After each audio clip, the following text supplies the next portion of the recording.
Oh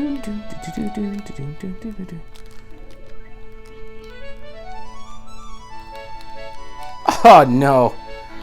Okay, well, that's just about enough of that. Back to work. And you know, isn't it great you can go from a video game to a fireplace so easily?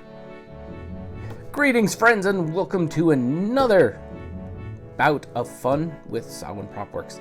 This is a faux fireplace, or a fake fireplace. I've always wanted a fireplace in my living room, but I don't have a chimney. So this is the next best thing. And even more so, I didn't want to have one of the pre-built ones that do the heat, because I want to be able to change what I put on that screen. I think this has a lot of potential, and I wanted to share it. So right off the bat, you'll find the template file down below. Super important, because I'm not going to go through and talk about everything on this on how to do all the cuts. You know how to do this. I don't need to walk you through it. But this file is the most important thing, because you'll see it's got the front and this back has been changed. Actually, no, that's the actual proper back there. But you'll get all the measurements you need to build what we're going to be working on. So I'm going to go get these cut down, assembled, and I'll go over some quick pointers when I get it all done. And if I change anything, because you know how I fly, nothing is set in stone until it is set in stone. Be back in a bit. And welcome back. So once you've got all of your frame assembled as per the template, you'll see that most of the strength on this comes from single screws.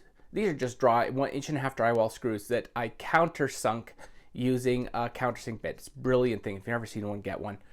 And then all I did is I glued everything as I put it together to give it that extra bit of rigidity. And you can see as I go through, this is really important, gives rigidity. Everything here is to keep weight down and keep rigidity up. Now you'll see way down here on the template, there's a kick out at the bottom here. And this is something that you may have to modify yourself when you're building this. It's going to be based on your baseboards.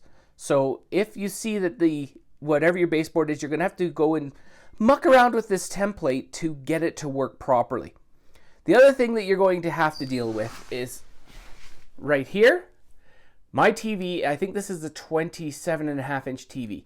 My whole template's built around this TV. So it'll depend on what you can find and what you can use.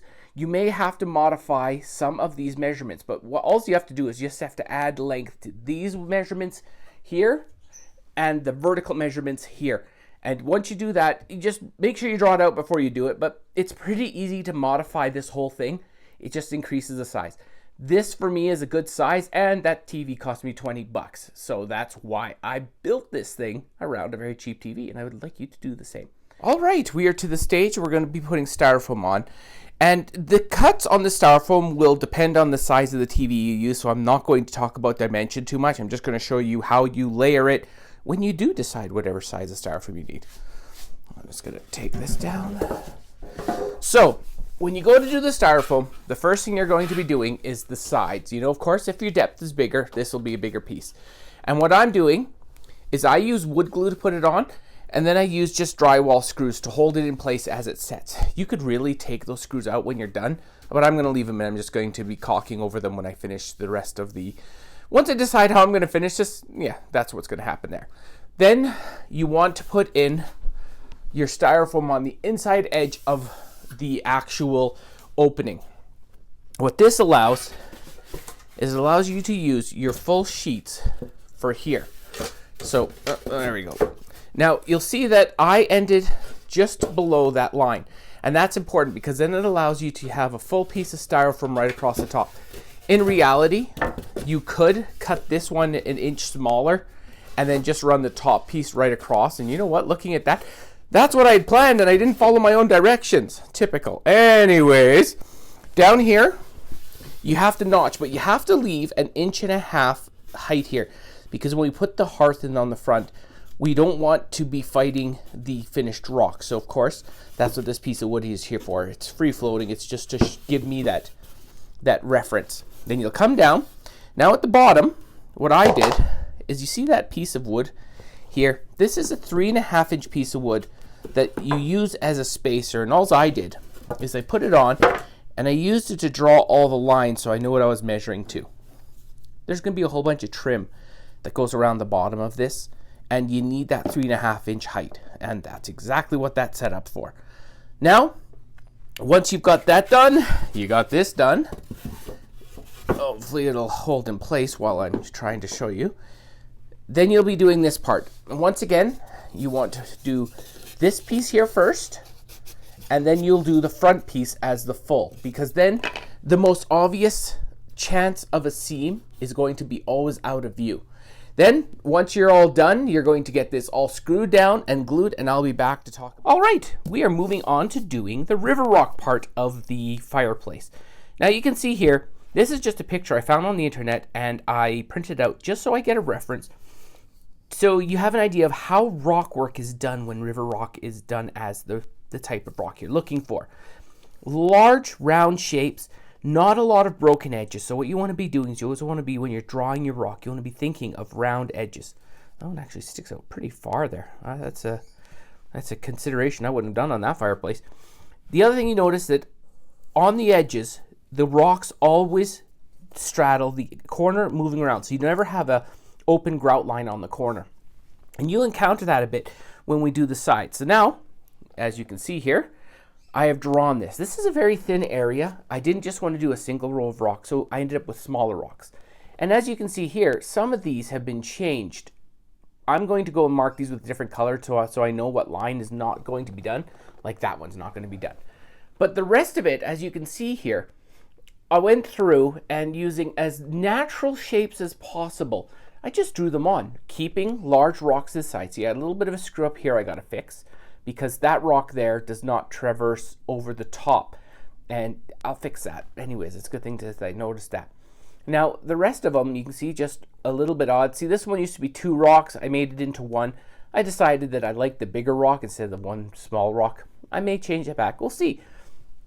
And same over here. You can see how all of the rocks are close. Larger grout lines. You're allowed larger grout lines on this type of river rock because you're doing just that. Now, you can see here on the transition on the side how you do it. You draw it through, and a lot of my rocks also encompassed the screws, so to make sure that I'm not going to run into the screws when I'm cutting out all my grout lines.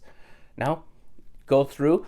This back one, you've got a little bit more liberty. You can do these kind of halves, or you don't have to. It's up to you. It's what you decide how you want to make this thing look overall. You can see it's all carved, and I've just put a base coat of paint on it for when I need to, obviously do all the dry brushing. Now, how I did this is I took a Dremel with a sanding drum on it, and I sanded these down. Now, one of the tricks you want to look at is down here's a good example. Oh, look at that, I missed a spot. Down here, you can see how when you bring the Dremel down, you want to bring this here down as close to the level of the grout line as possible. Why? Because it makes it look like the rock is more natural and curved. Because if you do a big flat area, you can have some flat areas. It looks good to have a mix. But for the most part, you want to bring it down to the level of the grout. Just makes the whole thing look that much more realistic. Now, once you've got the outside done, you can use the Dremel and you can bring it in. Have fun with these rocks. They're not an exacting art. You do have room for playing with it to make it look good. And if every rock looks different, that's fine. It leads to credibility. Then all I did is I used a palm sander to knock down the top and a little bit of hand sanding to get it all cleaned up. Now, you'll see there's a little tiny bit of a line there, so I got to clean up. Once you've got everything done, you want to heat seal the whole thing with a heat gun, because what it does is it gives this foam a really hard surface and protects it, so it doesn't take damage from the odd hit that it might take. And then after that, you've got that all heat sealed and done, you're going to end up with the gaps between the styrofoam that's going to open up. Using just straight old acrylic latex caulk, make sure it's paintable. All you're going to do is you're going to go through and you're going to fill in those gaps here, all on the inside here, and you can see all of them in here. They don't absolutely have to be perfect because you're not going to see them that much. Like from here, you can't see that seam. Just do it to the point that it looks good. This seam, you can see, is just ever so slightly visible now. Sawdust apocalypse. Now, for all the trim on the top and the bottom, those 3.5 inch spaces that we left for 2x4s. And all I have done is using a 3/8 inch cold bit, I have put a nice little route on the top. Whatever you decide to do, you just have to make sure that you have at least an inch of space up here, because this is where the rock is going to come down onto. Then all I did is pretty much straightforward. I routed it, and then using my favorite stain in the world, which is Puritan Pine, I stained the whole thing, because what's going to be is we're going to cut these down. We may have to do some touch-ups after, but this is going to get the trim for the top and the bottom already. And the reason I'm going with 2x4s is A, they're cheap. You can still see that that's wet. They're cheap, and the other big one is if anybody hits the prop with, like, say, a vacuum cleaner or a sweeping brush, you're going to hit the 2x4, and it's going to add to authenticity, where if I do anything else other than wood at the baseline, the chance of kicking and damage goes way up. So whenever you have props that are on the floor, try to put something real, like wood, as the base kicker plate to ensure that it's not going to get destroyed very quickly. Anyways, we're going to go through, once these have completely dried, I'm going to start cutting them up at a 45-degree angles and fitting them to the fireplace. I'll be back. All right, we are moving on here. Now, you can see that the rocks look very different from when we saw them last. The top coat here is a cashmere tan dry brush, followed up by a graphite gray dry brush. And then I used a black wash, like just a black acrylic paint mixed with water and sprayed onto here to get all of these recesses filled in, because it gives really good character and looks really nice. And you're going to have to ignore that rooster in the background. He's just going crazy. Now, here, this is the trim that we were working on earlier. And as you can see, we're just doing simple mitered corners. I'm not doing a lot of heavy-duty connection here. I'm just pretty much gluing them, and then I used my air stapler to staple them together and just stuck it on. And once again, just a few nails here and there. I'm going to go back and do a few more. You don't even have to glue this on. There's a lot of strength here, and it's really not a high impact area. Now down here, you'll see we're doing the exact same thing. Everything's mitered, worked in. What I'm going to suggest is you build this independent. You fit it in when it's all done, and then you push it down to get it all to fit in properly. You're always dealing with slight indifferences with your miters, and you might find that you might not have a perfect lineup. I find that if you don't have it perfect and you glue these joints and staple them beforehand, everything will have a certain level of flexibility to go on to make it fit really nice. But anyway, sorry for the bad sound here. My microphone's in the house and I don't feel like to go get it. Now, what I've done here is I've taken one 2x6, cut it in half, and then I sawed off just a leading edge, so I had a nice flat edge to go to. I put them together and I glued them, so I have a nice big, almost just under 11 inches of width for the top mantle. On my fireplace, this is 48 inches by, like I said, about 10.5 because of just how the wood worked out. Anyways, now I'm going to go through and I'm going to route this edge and then sand it all down, get it stained and get it onto that fireplace, and we're getting close to being done this thing. Back in a few. Now, the final thing you're going to be doing here is making these little tiny wooden angle thingies. They're the underside supports for the shelf, and you don't have to do anything complicated. You see that's the shape that I did. All you need to know is you want to be 3 inches tall by 1.5 inches wide. Anything wider and you're not going to have room for it underneath your shelf. Or, depending on how you build it, you may do it slightly different. Regardless, I'm going to get these stained. Next time you see these all together, they should be ready to be installed with the shelf, which is all stained as well. See you in a moment. Now, to go over some of the final points of how this thing gets all done. The first thing is here. This is the same stain that I used before. There we go. This is dark walnut. And what I did is I just put a little bit on with a paintbrush and then wiped it off with a Kleenex. And what it does is it ages up the wood beautifully. It makes it look a little bit messy. Same thing up here. You can see where I put a bit of the darker stain in just to give it more character. And of course, you know those pieces which we made before. This is exactly where they go. Now, I realized that my footage for this was completely lost. So I'm going to have to explain this one on the fly as is. So this is the hearth. And what this is made out of is just a single piece of wood. And it happens to be about, I think, 8 inches wide. So you'll need a specific type for this one. Now, what I did is using the saw, I marked up the surface as much as I could, and then I also used chisels to add some more depth and feeling to this. Using a saw, like a handsaw, I cut 2 lines here, or 3 lines, and what that does is it makes it look like This is actually made out of stone. Then, because wood really likes to have its grain lift when you paint it with acrylics, you can seal wood, but I didn't. I spray painted this because the paint is different. It doesn't cause the wood grain to flex up when it goes on. Then all I did is I dry brushed it with a light gray, and I'm finished. This is how the hearth was made, and it looks convincingly like slate until you look at the back of it, and then you go, holy crap, that's just a piece of wood. Now, what you see here, this little notch, corresponds to the IR sensor on the TV. Allows you to turn the TV on and off when you actually have access to, being able to hit the IR sensor.